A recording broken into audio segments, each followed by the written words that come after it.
All right, so here's what that level loop, this is number 3, I think it is. Let's have a look at that. Okay, so what you've got there is you've got the initial elevation of 100 feet right there. Okay, and then we take a backside of 0.12, you add that to the elevation, you get 100.12. A force side of 8.73 gets you to 91.39. And that's the basic pattern. You work your way down through the loop in that fashion. I have this spread out a bit, as I've talked about a few times, just so I can follow what I'm trying to do here. So 100 plus 12.12 is 100.12 minus 8.73 is 91.39, and then I just do that again, okay? And I just keep working my way down the loop. So are we doing okay with that? Okay. So when we get to the bottom of here, when we get back, we close at 96.48. Now the recorded elevation of that benchmark is 96.45. So we've obviously got a bit of adjusting here to do. So what we do is, first thing is we add up all of the back sites, and then we add up all of the force sites. This is called a page check. The purpose here is just to check arithmetic, is really all it is. So when we add everything up, we get 94, 8.94, and 12.46. So I take my initial elevation of 100 plus 8.94, which is all the back sites, minus 12.46, which is all the force sites, and I get 96.48. Okay? And that checks. All that is an arithmetic check. Those are the same number. So I'm good. I didn't make any arithmetic errors. Now I want to figure out what's called my error closure. So I take what I got and I subtract off what I know it's supposed to be. And that gets me positive 0.03. So I came in 3/100ths too high, okay, of what I was supposed to. Y'all okay with that? Okay. Now I want to see if that's a reasonable way to close. So what I do is I find my acceptable error of closure. That's 0.02, which is just a standard number that's used for construction, times the square root of the number of HIs. I got 4 HIs, and so I just take the square root of 4. That's 2 times 0.02 is 0.04. That's bigger than my actual error, so I'm okay. My work, the level of precision of my work is okay. I don't have too much error. But I want to fix it, okay? I came in 3/100ths too high, so I want to subtract my corrections, opposite sign of what my error was, negative 0.03. That's how much I would need to come down to fix this, and I'm going to spread that out over 4 shots because I got 4 HIs. So I take negative 0.03 divided by 4, and I get negative 0.0075. Okay? Y'all okay with that? So what that means is I take negative 0.0075 cumulatively off of each of the shots. Okay, so I start up here. Now that first one, I don't adjust the benchmark. That's a set monument. It's also basically, I haven't really done anything to that. I'm just using it. So there's no adjustment on that. The next one down, I adjust down by 0.0075. But I only shot this stuff to the 100th, so I round it to 0.01. So I take 0.01 away from that, I get 91.38. The next one I adjust by 0.0075 times 2, which is negative 0.015. I got to round that to the 100th because that's all I shot to. I rounded it to 200ths, so that's 91.52. You could make an argument to round that to 100th. There's different ways of rounding those 0.5s, you know. You could argue that either way, so I didn't nitpick on that. But I used 0.02. Okay, then I round it, then I adjust it down by 0.0075 times 3. That's negative 0.0225.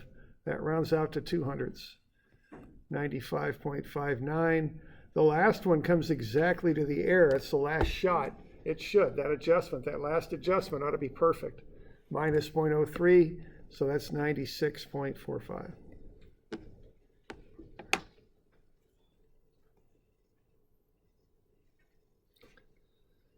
So you okay with that? Yeah, question there. So if your error is closure is more than the acceptable amount, would you have to reshoot it? Officially, yeah, you got to go out and reshoot it.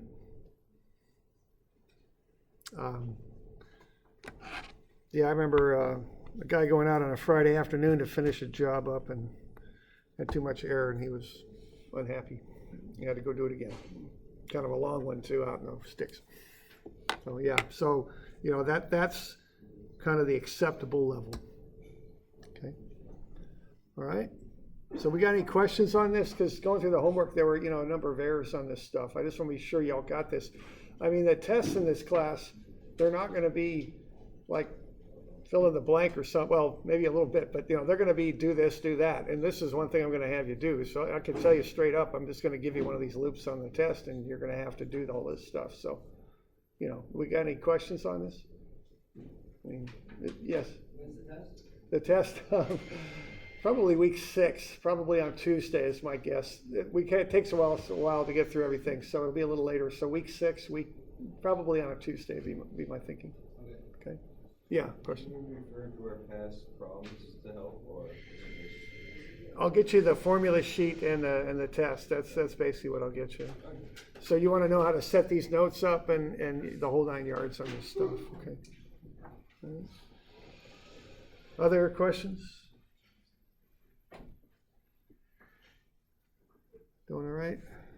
Okay. Now, if you're going to do if you're going to make those notes compact, you got to do it the right way, okay? The right way, if you do this, I don't because I'm not smart enough to figure this stuff out. If you do it this way, that the first foresight space is blank, and then everything else is in straight lines across. You don't do it any other way because no one else in America does it the other way, okay?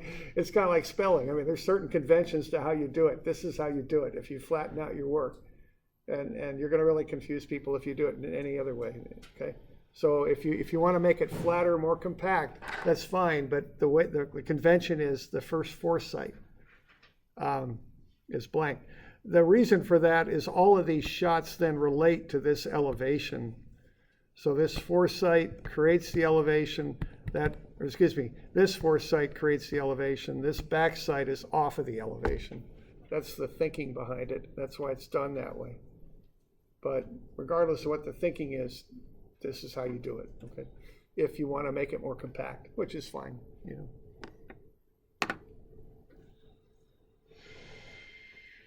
All right. So are we good with that? Any questions? Hang on a second.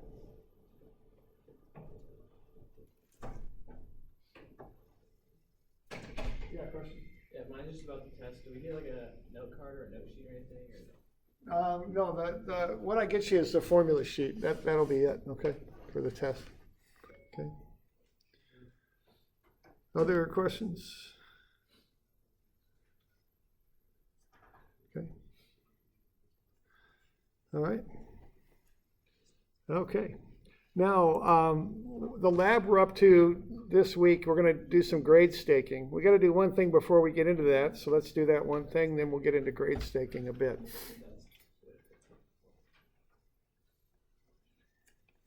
So the thing I want to cover here briefly is volumes. Okay, so volume calculations. When you work in construction, and it's primarily what I call dirt construction. I don't know, roads, pipes, stuff like that. The way this stuff is paid is by the quantity of stuff that's installed correctly. And one of the big costs on a road job is dirt, okay? And by dirt, I mean cut, which is the dirt you take away and get rid of because it's not suitable to build something out of. And then there's fill, which is dirt that you bring in to build something up that needs to become higher. And then there's aggregate or rock, which is usually around here, it's 3/4 minus crushed rock with some fines and some different things in it so it'll compact properly when you compact it, okay? So we're talking cuts and fills here is what we're looking at. So one job you might get involved with is finding how much cut or how much fill you've got on a job. Okay, so you can use cross sections to do that. There's actually a number of methods for this now, especially with all of our computers that are fast and smart, but let's look at this way. It's called the average end area method. So what you do is you find the area of the cross sections, and then you look at the distance between them and calculate the volume, and you work your way down the project kind of 2 sections at a time and figure out the volume.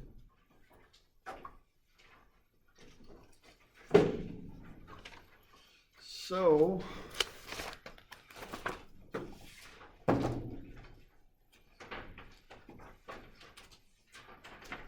we skipped ahead just a little bit. We're on page 611 is where we're at. Okay, so step 1 is to find the area of the sections. Okay. Now, back in the way back time, way back in the 60s, they used to use this instrument called a polar planimeter. And it has a vernier dial on it, and you would read it, your initial point on your section, you'd go around the section clockwise with this sight up here, and you'd read your vernier a second time, and from that you'd get the area. Kind of a cool device. We've got some, but these are getting quite obsolete for volume calculations. They're still good for calculating areas off of maps if you don't have them digitized. So way back when they used those things. We don't use them anymore so much, I'm afraid. Okay. Now, another way to find areas is to use the simple formulas. You probably know the formulas for a rectangle and a triangle, if you happen to have shapes that are, volumes that have that cross-section on them. A more common shape might be a trapezoid, something like that. If you've got that, you can calculate the area of a trapezoid by cutting off one end of it, right here, let's say, picking up that triangle and putting it over here and flipping it upside down. So what you end up with then is a rectangle. The height is equal to the height of the trapezoid. The width is the average of the base of the trapezoid and the width on the top. So you take b plus w over 2, multiply it by that h, and that'll get you the volume the area of the trapezoid. Okay, that's on your formula sheet over there on the left, if I remember right. You don't have the formula sheet? If I handed that out?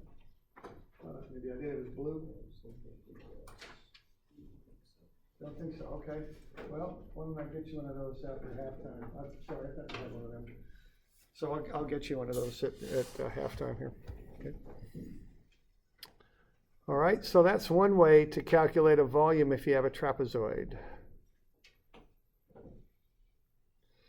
So if you have a trapezoid that's 20 by 50 and 5 feet high, why don't you calculate the area of that? Take just a minute, I'll see if I can find that for you.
Yeah, that's part of it. I think we're working on a little bit of stuff before that even. Okay, you all getting to that okay? Well, we got 35 times 5, 175, is that right? For that? The area, yeah, 175?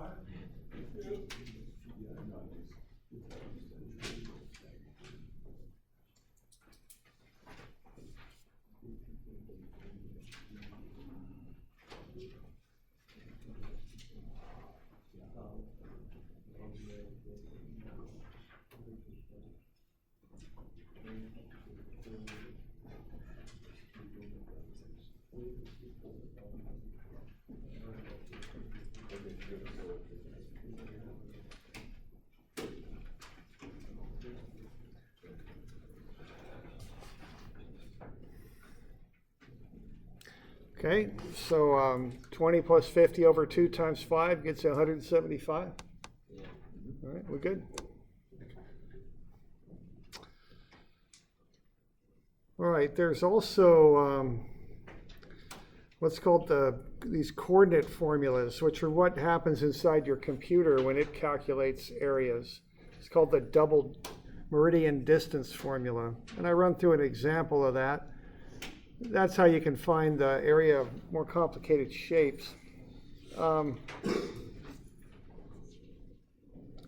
don't know if I'll run through all this. It's a little bit involved, but basically you just kind of systematically go through the difference in coordinates and make a series of shapes out of them, and then do addition and subtraction to kind of find the area of the shape you're interested in.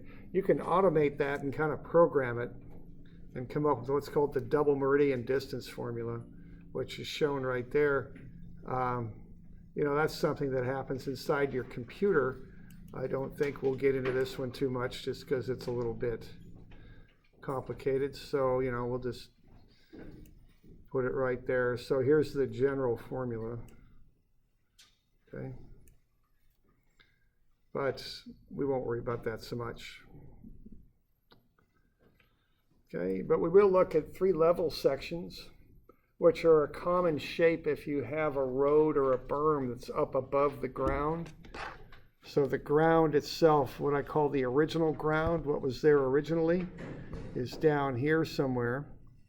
And you have 2 what are called catch points, where your fill to make your road or your berm intersects the ground. And then you've got a slope up either side. And then you've got the flat surface at the top. And then you have one point there in the middle that represents the original ground. So you've got that green figure there. Now what you can do is break that thing up into a series of triangles, 1, 2, 3, and 4. 1 and 2 have a base of W over 2, height left and height right for their heights. So 1/2 W2 over height left, 1/2 times W2 times height of the right. And then 3 and 4 have a base here that's equal to C, that's center height. And then the other dimension is DL and DR. So we got 1/2 C times DL and 1/2 C times DR. So the area is the sum of all 4 of them. You can collect terms and get the formula then that's on your formula sheet right there. So if you add everything up, you get W over 4 HL plus HR plus C over 2 DL over DR. And that's over there on the left on that blue formula sheet that you'll have whenever you need it, okay? So that's called a 3-level section, and that's how you find the area of it.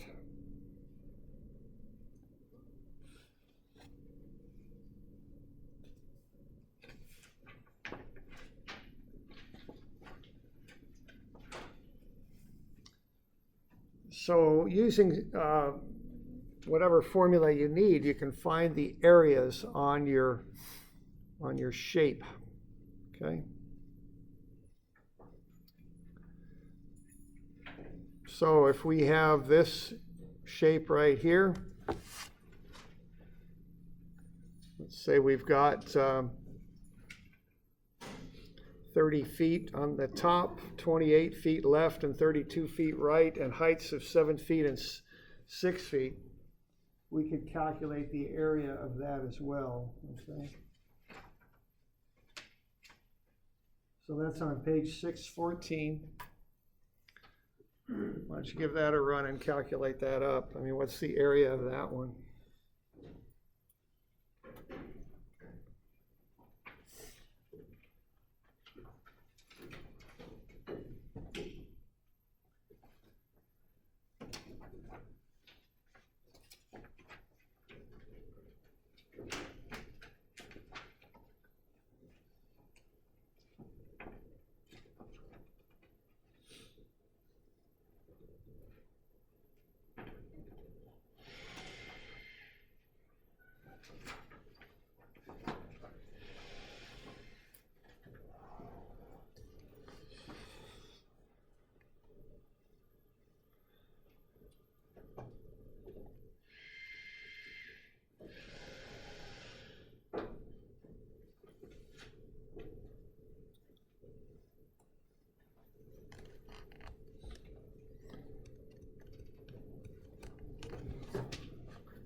Are we getting 217.5 or thereabouts? Did y'all get to that?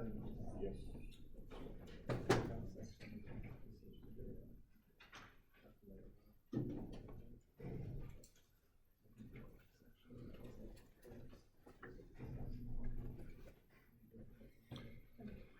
Any questions on the 217.5 for that area? We're doing okay?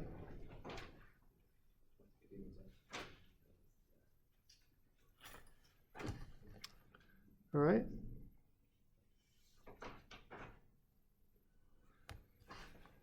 So you just take the top width over 4, multiply that by the sum of the two heights left and right, take the center height over 2 and multiply that by the sum of the distance left and distance right.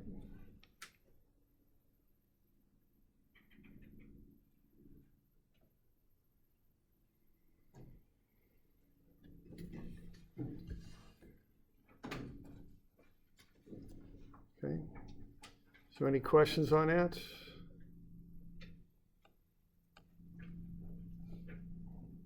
Okay. All right, so somehow or another you find these areas that you need when you get the data by surveying the ground, and then you find the areas.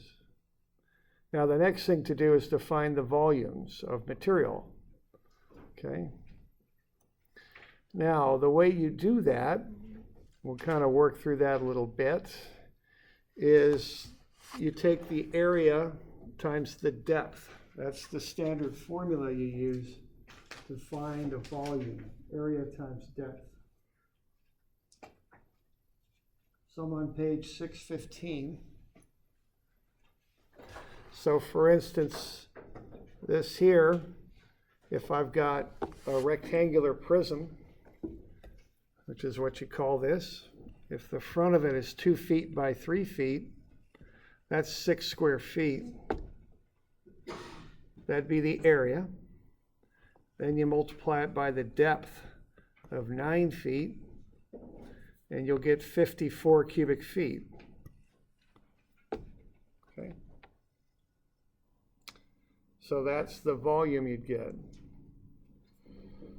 Now, when we sell stuff like cut or fill or rock or bark dust or whatever the heck it is, and we start driving around in dump trucks, we call it out by cubic yard, okay?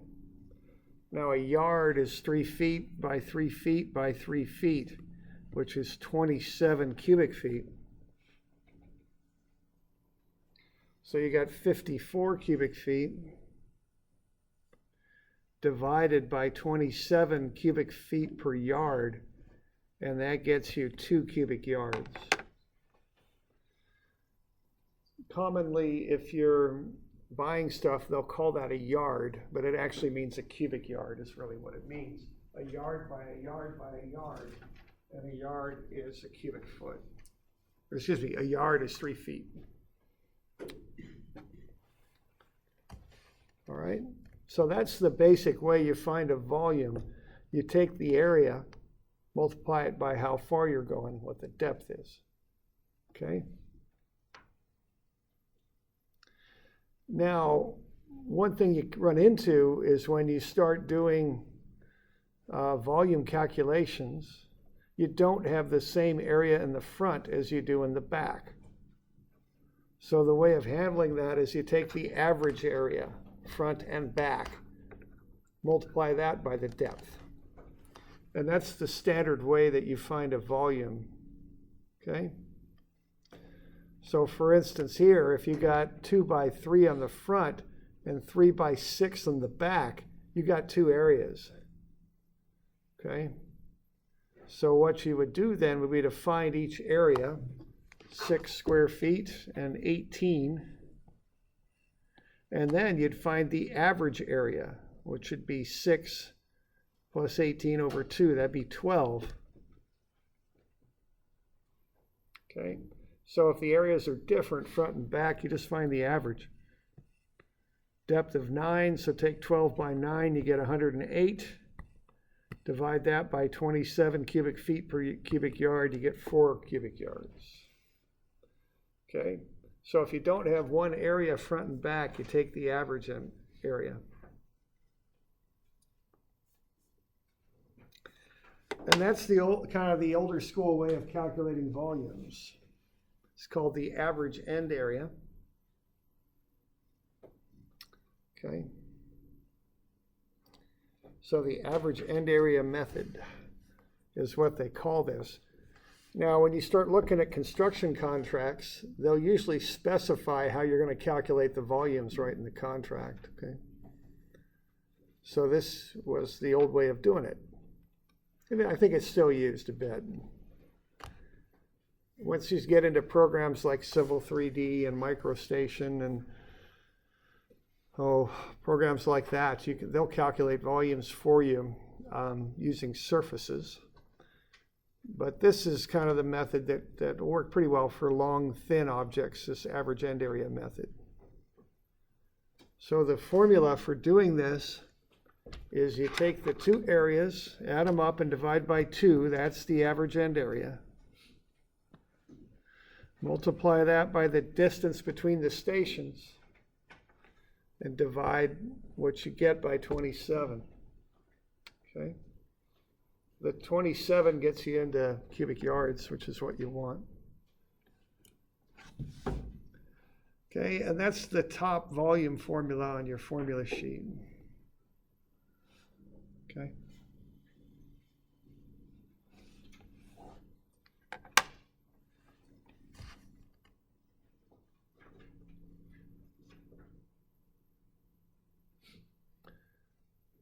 So you all okay with that? Just A1 plus A2 over 2 times the distance divided by 27.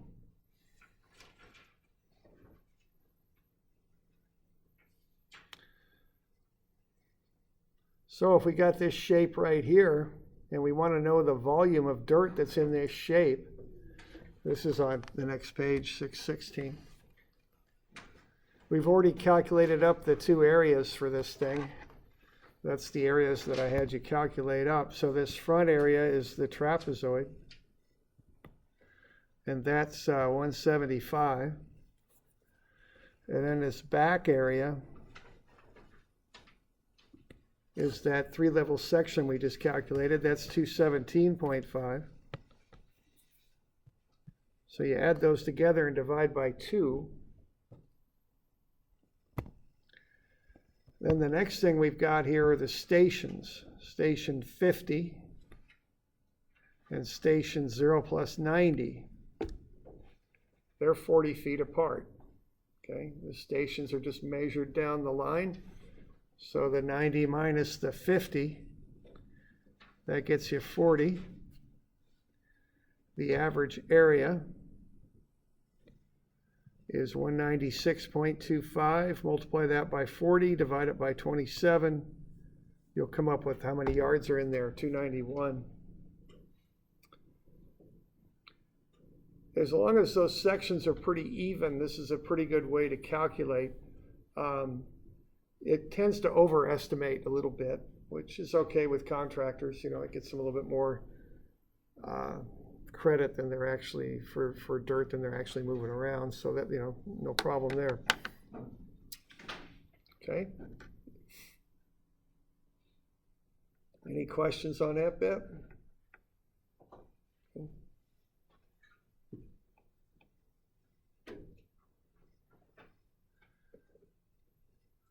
All right, let's just have a look at this berm here. This is that berm out in front of the school on the south side. Let's say we took 4 cross sections.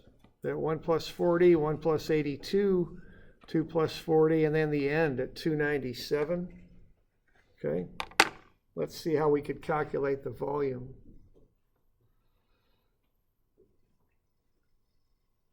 So what we would do would be to find the area of each section. I've got the sections there. And they're shown on page 617. So that first one's a trapezoid. So I take the base plus the width over 2 times the height. So 40 plus 52 over 2 times 4. 184 square feet.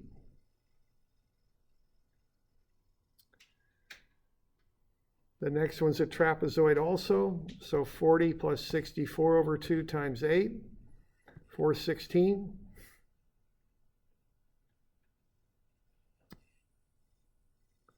The one after that is a 3-level section. So I use that 3-level formula, plug everything in. I get an area there at 265.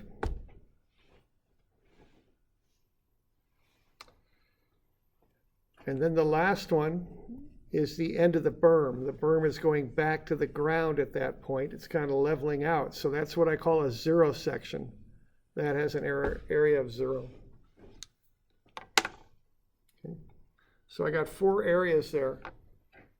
184, 416, 265, and 0. So I work my way down going section to section. I just don't go from the front to the very back. I do it in steps. So what I would do there is I would work through those different sections. So I got 184 and 416. That's the first little run I do. Add those up, divide by 2. The distance between them is what, 42 feet? That's how far it is from 140 to 182. So 184 plus 416 over 2 times 42 feet divided by 27 gets me 467 cubic yards.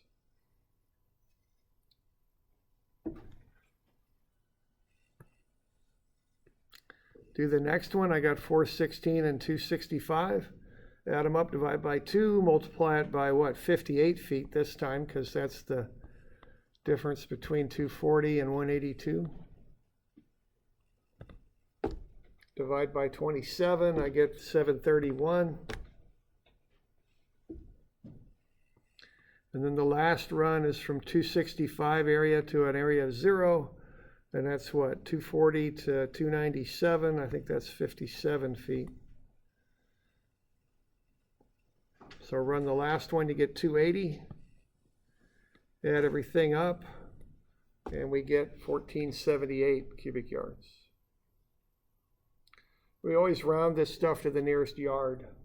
We're not gonna, you're bidding this stuff out, for thousands of yards. You don't quibble over a yard. So you just round it to the nearest yard. That's the convention. Okay. So that'll be calculated at 1,478 cubic yards. And then if they bid $10 a yard, it's $14,780 for that project, or that part of it anyway. Okay. You all okay with that?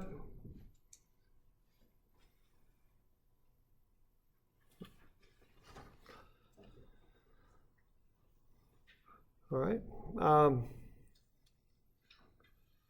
Let's see. If we're good on that, why don't we just take a little bit of a break, just 5 minutes, and we'll carry on. We still got a good bit of stuff to get through, so we'll just take a bit of a break here, I think.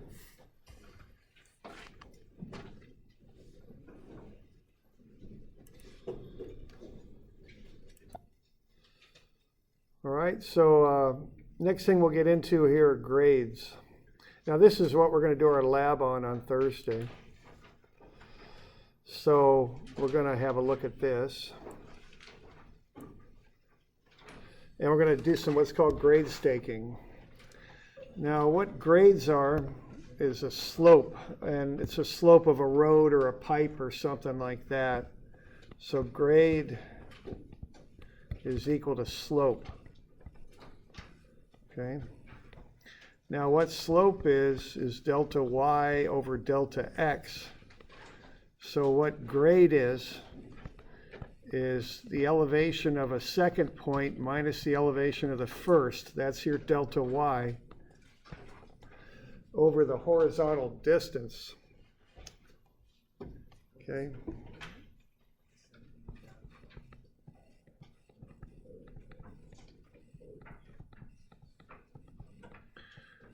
So when you're building a road or something on the plans, you've got the grade of the road right on the line. And you might need to calculate that, or you might need to use it to find the elevation of points. Okay. So I'm kind of on page 510 is about where I'm at. So we went backwards here. All right. Now, the other thing you've got, if you remember from math, you got this equation of a line, y equals mx plus b. We're going to change that a little bit. We're going to use it, but we're going to change it. We're going to say the elevation of point 2 is equal to the elevation of point 1 plus the grade times the distance is what we'll do.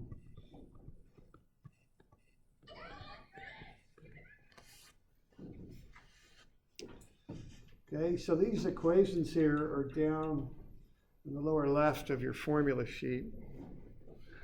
So what we're doing with this is we're saying basically y is equal to b plus mx is what we're doing. Okay. All right. So let's have a look. I've got a couple examples of this for you. The first one there is on 510. That's for a road center line. Second one is on 511, and that's for a pipe. Okay, so let's have a look at, why don't we look at the pipeline? All right, now what we've got here on this pipe is we've got some stations on the pipe, okay? And we also had stations on the road. Why don't we go back to 510 and just look at how we find the grade of this road. And what we've got here, we've got the road up here with the stations called out. And then that's called the plan view, okay? That's the top view, like you're flying over the road in an airplane and looking down at it or something. So this is called the plan view. It's a bird's eye view is what it is. Then we have the profile view, it's called, which is like you cut down through the dirt, down the center line of the road and look at it. So what we have here are the elevations at an exaggerated scale. And then you've got here the stations going down the road. So you've got the station and the elevation given there. Okay, so if you want to find the grade of the road,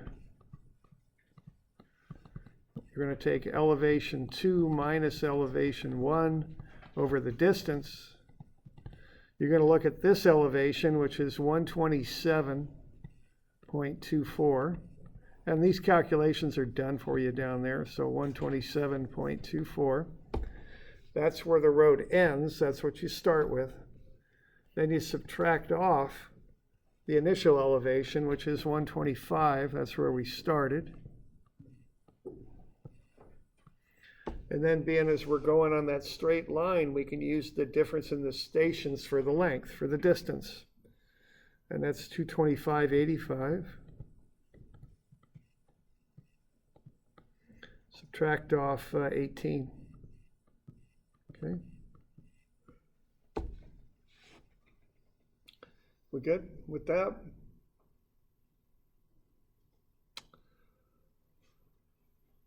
So if we work through that, we can get the grade. Okay. So the road's going up 2.24 feet. And it's doing that over a distance of 207.85. So on your calculator, if you just divide that out, what you get is 0.0108. So sometimes that might be called a 1.08% grade, but I just use the decimal as written. Okay.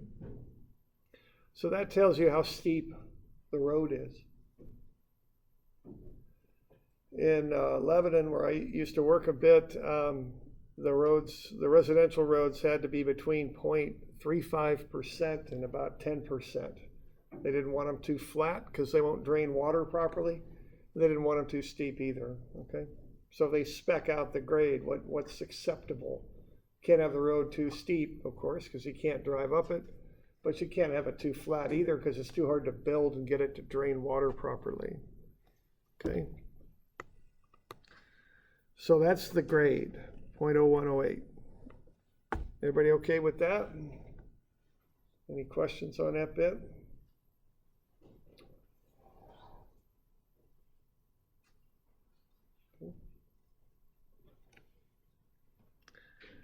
All right. Now, what's going to happen here is they're going to build that road, of course. So you have to, what surveyors do is they take the plans and stake them in the field. I don't know if you ever been around construction sites, but you'll see Gradestakes out there. Look something like that. You'll see things like that. Okay. All right. So what that's called is a lath and a hub. So about every 25 or 50 feet along your road or pipe or whatever it is you're building, you'll pound these hubs in the ground and then put a lath next to it. Okay? So the hub is the reference point. That's what's marking. That's the solid point that you use to mark whatever you're doing. The lath is long and thin, so you can write on it. So there's the message that tells the contractor what to do from the hub. They'll typically tie ribbon on top of these, different colors meaning different things. Blue for water, usually purple for storm drain. Sewer is usually green. Road then might be white or something like that, curb, okay? Now, these are actually starting to get obsolete because they're starting to get construction equipment that drives itself and works off the 3D models that you generate. But this is still done a fair amount, so I want to teach it to you because you want to be able to read this stuff and you want to know what it means. Okay? So I don't know if you've seen these things. Kids like to steal these lath and use them for swords, you know. When they were going to cut down the woods for my tree fort, so I pulled the lath. But that was a mistake. I should have pulled the hubs. That would have been harder on them had I done that. But I was just 8 years old, so how was I supposed to know? They got my tree fort. All right. So let's. So now, what you got to do now? You got to mark this about every 25 or 50 feet and tell them what to do. Okay. So you're going to put one of those hubs in the ground, then put a lath next to it that tells them how to get from the hub to whatever it is they're building. So you got to know what the elevation is of this feature that you're building about every 25 or 50 feet. So once you've got the grade, you can find it. What you do is you use this formula right here. Elevation 2 equals elevation 1 plus the grade times the distance. So if I want the elevation, let's say of station 1 plus 32 for some reason, what I'm going to do is I'm going to start at a point I know, be 0 plus 18, so I know that. That's got an elevation of 125. From there, I'm going uphill, 0.0108. And how many feet am I going? I'm going from 132, or excuse me, from 18 to 32. Okay? So I'm going to 132. My reference point is at 18. So that looks a lot like 114 feet. So that'll go there. Okay? So I'll multiply that out. You okay with that? So if I want the elevation of 1 plus 32, I'm going to take that 125 and add that product to it. And that product is 1.23. Remember, I'm rounding to the nearest hundredth. And that'll get me the elevation of 1 plus 25. And that's 126.23. So that's the elevation of this point that's right about here on the road.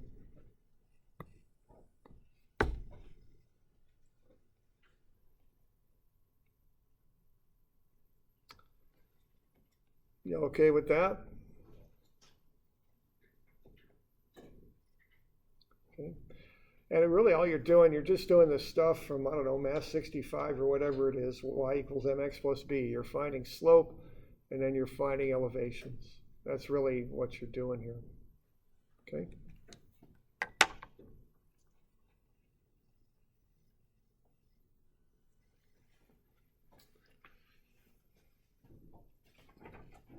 Once you find the grade of that line and then find the elevation at the station that I call out there, station 450.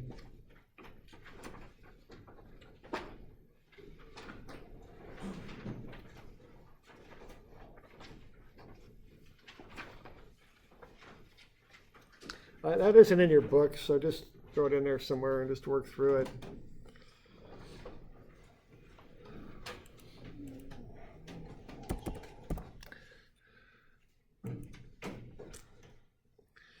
All right, and this is something you really do want to know if you're going to be a contractor or a surveyor. You know, I used to work, it's getting to be a few years ago, but I actually did. So, you know, this is something we did all the time. We were out there staking roads and things. You have to know this stuff.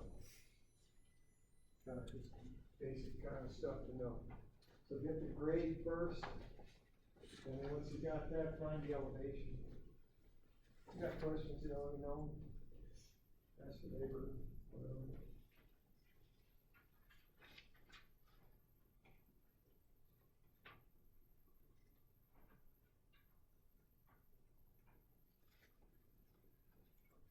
And so get the slope of that line first.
Y'all getting to 106? Okay. Good with that? Okay. Okay, so that's the deal with finding that elevation. Now, what you're going to do is you're going to take your set of plans, if you're the surveyor for this job, and you're going to calculate up all the elevations about every 50 feet on your road, or 25 or whatever it's called for on that, okay? So you're going to take your set of plans that looks something like that, and you're going to run these numbers for that center line, and you're going to find the elevation on the plans every so many feet, okay? Now, what's going to happen next is you got to put stakes in the ground that mark out the road, and then you got to put, and those are called hubs. And then you got to know what this elevation is, where the contractor is supposed to go, and then you've got to figure out where your hub is and tell the contractor how to get from the hub to whatever the feature is you're building. So in this example here, I've got a water main that we're going to stake. Now, when you stake a water main, and this is on page 515, this picture, what you do on this is when you're staking it, you stake what's called the invert elevation right there. That's what's staked. It's called the invert.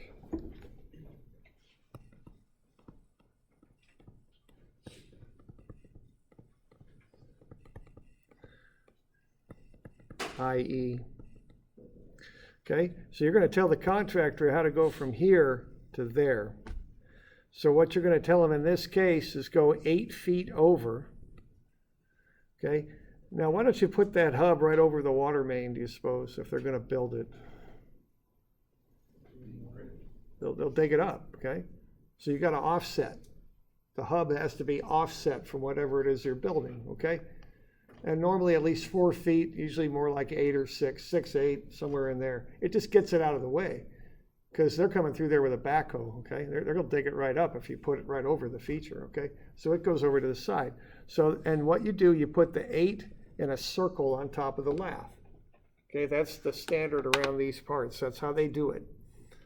Okay, I can't remember where that photograph is. There it is. Now they didn't circle it, but they got a 7 up there. So they're going to go over 7 feet on this one.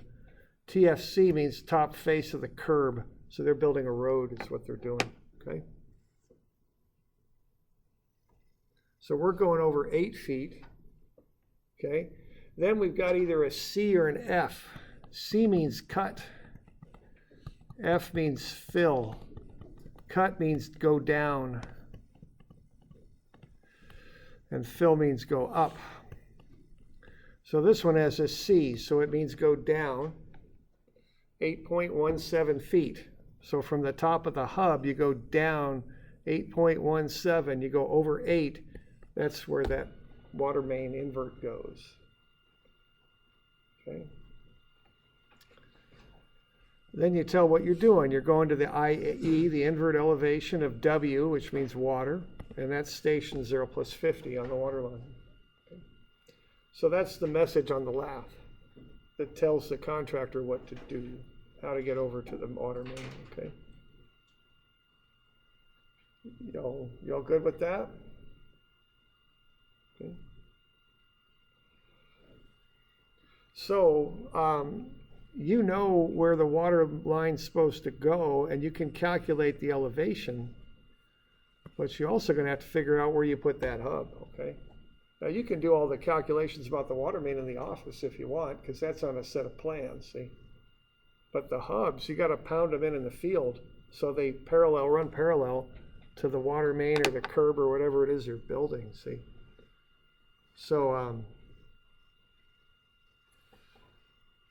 all right, so there's a hub and a lath. Let's see if I can get you a picture here. There we go. So here's a pipeline.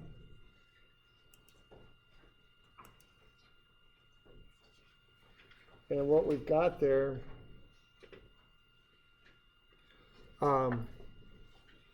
is, and this is on, I don't know. This is actually for the lab. Why don't we get a picture of the road? It might be easier. So we find a stupid road. There we go. Here's a picture of road. You've got this one on 516. Sorry for running you around there. So what we got there is the curb, which is usually what you stake when you're doing a road, because you start building the road at the curb. Okay? So we know where the curb's going to go. The surveyor sets those hubs in there like that. Okay? And from the plans, the surveyor knows what the height of the curb is. That can be calculated with the grade and a calculator, okay? We've got a 5-foot offset. But so what we do is we set hubs in there parallel to the curb, 5 feet off the curb, okay? So we pound those in the ground. Then we got to put lath next to them and tell them how to get to the curb, okay? So the lath is easy enough. I mean, at least part of it. I know I'm going over 5 feet. But I've also got to tell them how far down or how far up to go from the hub to get to the curb. Because they got to know the elevation of the curb so it's built properly. So to determine that, I know the elevation of the curb by my grade calcs, but I've got to figure out the height of the hubs. So to do that, I set up the level in the field, take a backside on a benchmark, get the HI, and then take foresights and move the rod down and shoot all those hubs, see? Then I'll know how high the hubs are. If I know how high the hubs are and how high the curb's supposed to be, I can just subtract and get the cut or the fill, see? That's how that goes. Yeah, question? Is the offset traditionally measured from that edge of the curb? Yeah, on a curb, yeah, it's called the inside face of curb. TFOC is a common abbreviation for that. And so that's the convention. Okay. All right.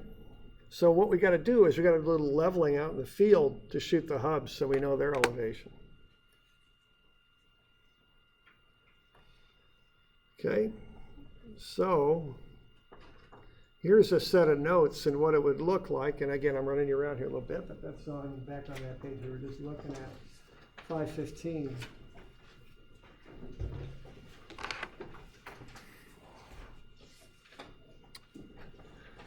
All right. So from the grade calculations, let's say we know the height of the water main, that's supposed to be 233.49, 223.49. That's off the plans, okay?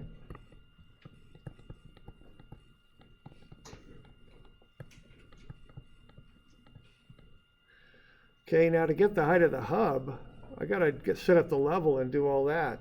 So I got 234.52 for my benchmark, let's say. I take a backside on the benchmark then with the level, and I'll get 239.99. That's my HI. Then I pick the rod up and I put it on the hub. If I shoot the hub and I shoot an 833, I can take 239.99 minus 833, and I'll get 231.66. That's the height of the hub. Okay, so I just set up the level, took a backside on the benchmark, took a foresight on the hub. And from that I determined the elevation of the hub. So what I do then, I've got the pipe is at 223.49. I know that from the plans. I know my hub elevation is 231.66. Subtract them. And what I get is a negative 8.17. So that means I'm going to cut 8.17 feet to get from the hub down to the pipe. Okay. So what I'm going to put on that lath then is a 5 with a circle, but then I'll also have a C, 8.17. So the contractor knows they measure over 5, they drop down 8.17, and that'll get them that elevation on the pipe. Okay. So typically the contractor, they usually use a laser device that shoots the proper grade, and then they run a card kind of thing, target down there with their pipe, but they also want to check these hubs. So they'll figure out how high it is from the engineer's point, which is the invert, up to the top of the pipe. And then they'll just use a little, what's called a P gun usually, and just take a quick shot off the hub down to that pipe and make sure they're staying on grade is the term. Because those pipes, well, water line, it's not quite so critical, but sewer lines, they got to run straight. If you put a little wow in a sewer line, a belly or something, guess what you got to do when it's done? You got to dig it up and do it over again. And if you dig it up and do it over again, you ain't making no money, okay? And contractors love what they do for a living, but really they want to make some money is really what they want to do. So they get unhappy about that. So they want to be checking that thing every 50 feet to make sure it's good, okay? So they'll use their laser, plus they'll come off the hubs, get that shot, okay? Make sure that thing's as straight as can be. You all good with that? Yeah. How do you determine the offset? Offset is just agreed, you talk to the contractor, be sure that, you both know what it is, so we don't make any mistakes or anything, but that's about it. Usually, my experience is about 4 to 10 feet. Sometimes you use one set of hubs for more than one thing, so you might have to vary the offset, the surveyor don't want to be setting hubs all over creation, so they might just set one line of hubs and then offset to everything from it sometimes. Depends. Okay. All right. Other questions? Okay. All right, why don't we do a quick one here. Let's look at 517 to find the grade of that line, and then find the elevation at 100, 125, and 150. These are nice even numbers, so they should come out pretty easy.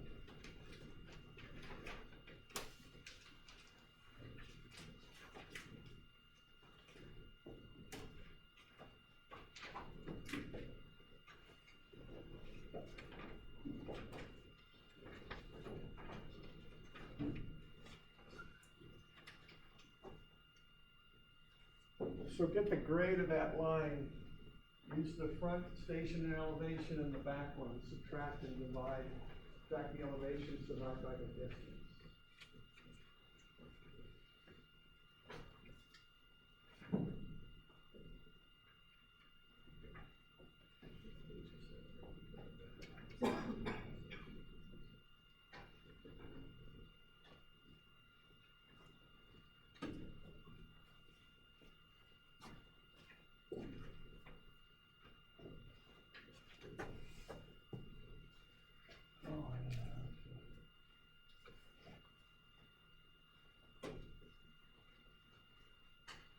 Okay, so you got the elevations up there on the plans. And then you've got, so use those to get that grade figured out. You got the elevation and station and elevation and station.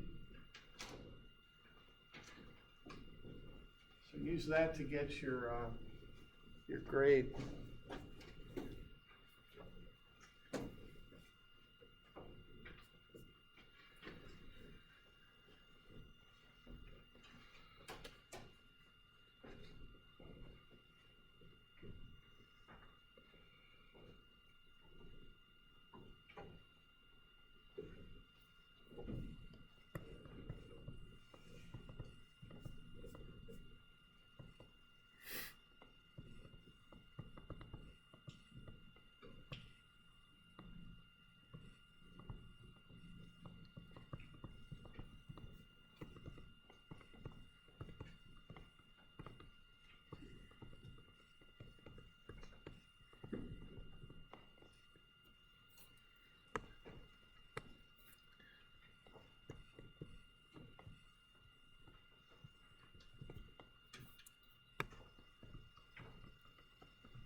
Y'all get an 8% grade on that line?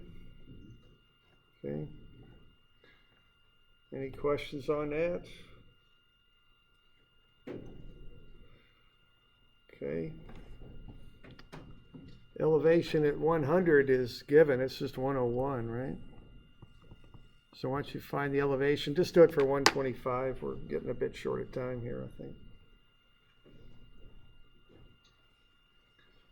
So at 125, what's that elevation? What you do there, you take the original elevation of your reference point, which would be 100, and then add the distance times the grade.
$103.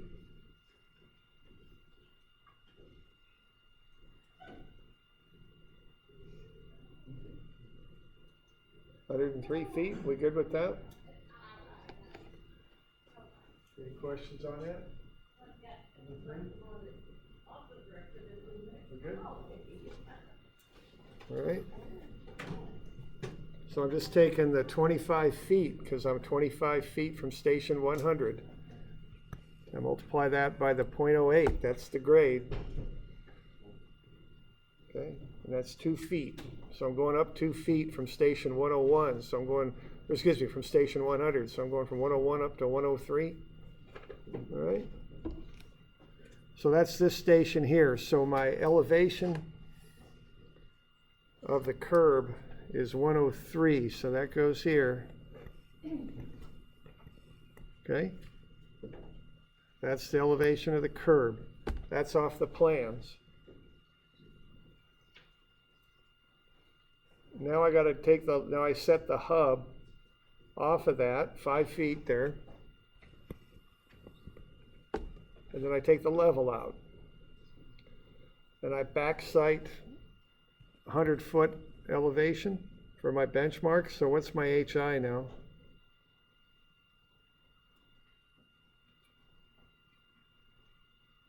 I'm back sighting a benchmark with an elevation of 100, and I'm back sighting 9 feet. 109. Okay, we good?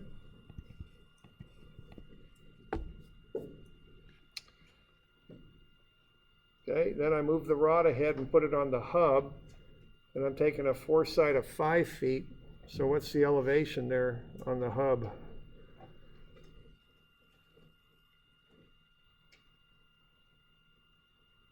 I got my HI's 109. I'm shooting a 5 foot on the rod. Oh, do you? Oh, what do you got? Oh, really? Oh, bummer. Okay, sorry about that. Oh, that's no good. Okay, so how about let's just do 125. So 6.51. Sorry about that. So that's 6.51. That's this one? Okay. So what do I got this time? 102.49. Good with that? Okay, I'm just subtracting 109 minus 6.51. Okay. So now my hub's at 102.49. That curve needs to be at 103. So what am I going to do here? I got to go up, right? Fill. 0.51 fill, okay? So I'd mark up that lath. I put a 5 and circle it at the top for the 5-foot offset, and I put fill 0.51. That's how I'd mark up the lath. Okay.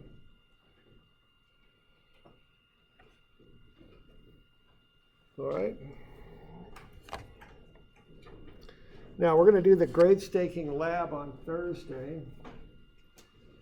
So, you know, we should, this will be a little involved, but, you know, I think we'll be fine on it. So this is, I just want to finish up so you can get on out of here, but where's this stupid thing? That starts on 561, and then it runs through, about 564. So 561 through 564. That's the lab. And then I'll have you do a little bit of homework here. Now this is going to look like more than it really is. So it's we're going to do 541. And then 544, 5, and 6 all kind of work together. 544 is the map, 545 you calculate a couple elevations, and 546 you do grade stakes. And then 549. And then I'll have you do a couple volume problems, 642, just A and B on that one, and then 643. Okay. Those are volume problems there. Okay. So see if you can get a party chief figured out for your cruise. And you know, I know we're about out of time. We're out of time, so I'll cover. If you got questions on this on Thursday, you know, I'll cover them. But yeah, what's up? Yeah, they're better up here, I think. Yeah, they're not written very well. Okay, so that's the homework.